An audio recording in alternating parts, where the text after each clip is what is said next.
Hi and welcome to Adventures with Flowers TV, the gardening show for busy women who are craving a gorgeous garden, a quiet mind and some time for themselves. I'm Kendall Platt, the Mindful Gardening Coach, and I'm here to get you growing a garden that sets your heart on fire in the small pockets of time that you have available so that you can feel more garden confident, more calm and more connected as you grow. Today I'm sharing with you my 5 top tips to stop those slugs eating your plants.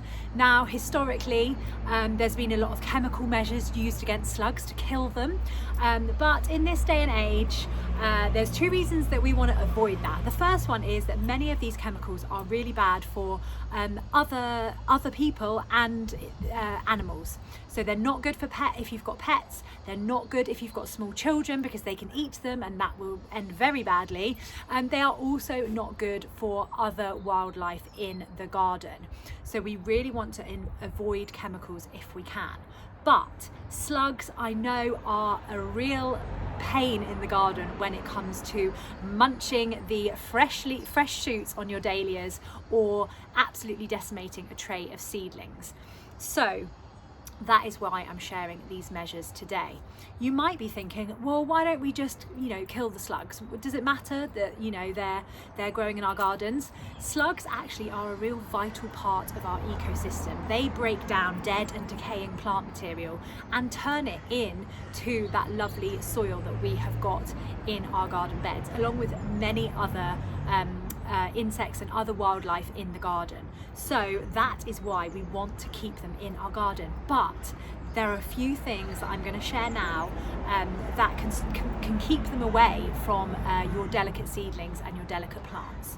So the first one then is if you are growing in pots, to use some of this copper slug tape. The way this works is that as the slugs, you wrap the tape completely around the top of the pot, and as the slugs try to go up it and go across to eat your plants, they don't like the feeling of that the copper creates on their stomach, so they don't go across it. Another thing that you can do, and I do this with all of my pots, is I put some very tiny, quite sharp pea shingle on top of my pots, all around my plants, and this is the same kind of thing. Again, the slugs don't like the feeling of it as they try and slither over to munch your plants, so it puts them off. And lastly, in that category, you can also buy something called wool pellets, and again, this is the same thing. They do not like that feeling as they try and slither over the top of it. The second thing you can do then is to plant things in your garden that are a little bit more resistant towards slugs. So things like the lovely hellebores. I've just taken these as a cutting from my garden. They are just slightly more resistant to the slugs nibbling, and actually the slugs will leave them alone because they don't really like the taste of them. Another type of plant you can grow are what I would call the scented plants. So things like rosemary, lavender. Not only have these got woody stems, so they're more likely to survive a slug attack, but also, or certainly not be as tasty for the slugs, but also they're scented, so the smell of them can actually put the slugs off as well. So think about different types of plants that you can grow. Some other ones in that category are things like astrantia, and also the lovely hydrangeas, which so many of us love.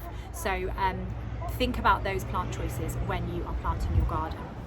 The third thing you can do then is to create a lovely log pile. So you will see at the back here, I've got a bug hotel made of some padlets, and then in front of it I have got a log pile where I had loads of logs that I couldn't use in the fire because they were all misshapen and we couldn't chop them up.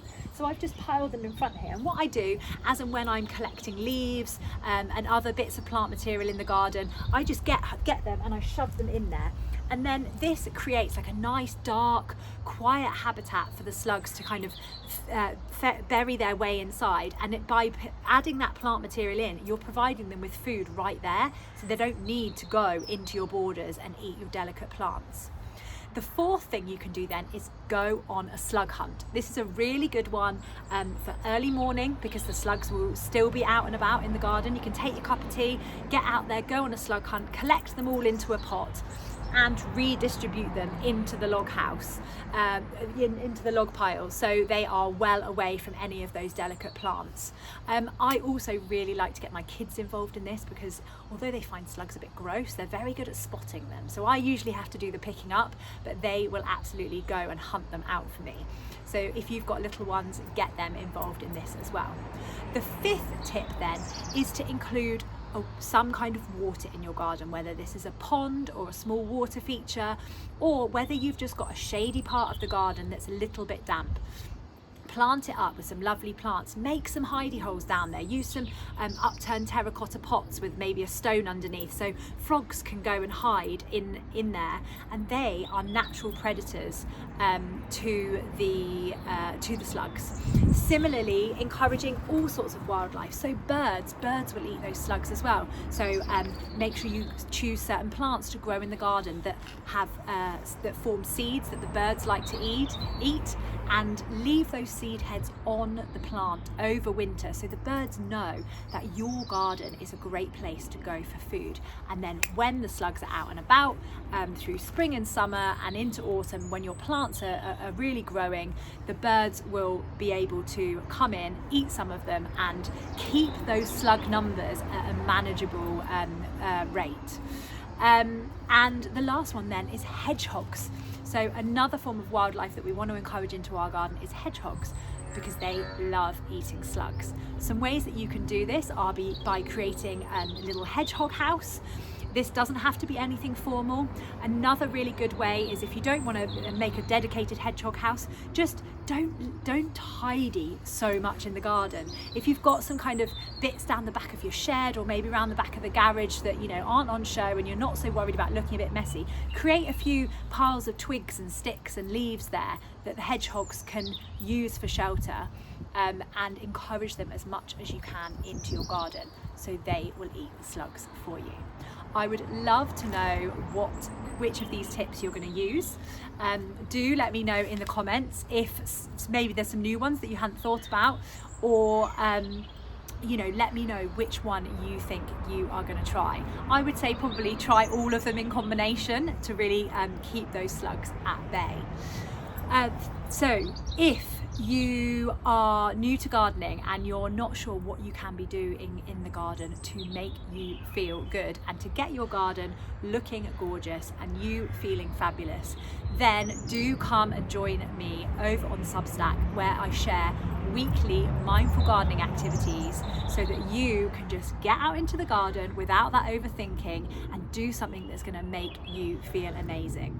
Thanks so much. Bye.